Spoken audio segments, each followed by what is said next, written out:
So my name's Lea Anderson, I'm a choreographer and I'm the choreographer of Bloodsucker. The idea for Bloodsucker came from an obsession that I had, and maybe still do have to some extent, about miscopying documents as a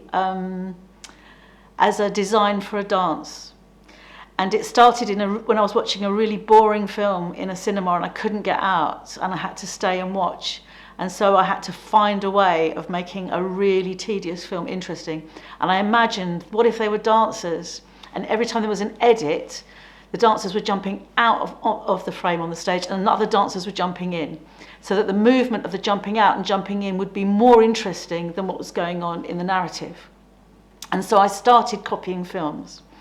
And by the time I was invited to make a work for Anjali, I was pretty obsessed with the Nosferatu films, the Silent One and the Werner Herzog one. So I thought, what a great opportunity to get a bunch of dancers copying vampire films. When I first was invited to work with Anjali, I had no idea how the dancers would respond to copying, especially copying something so horrific, potentially, and what it would be like to reproduce performances from a film performance.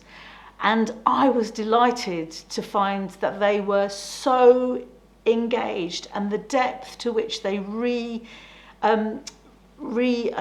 inhabited those roles time after time was really deep and really heartfelt and intriguing, and that inspired me to think this is actually a good choice, because at first I thought, is this a good idea? But it was a good idea, and it helped me understand the idea better.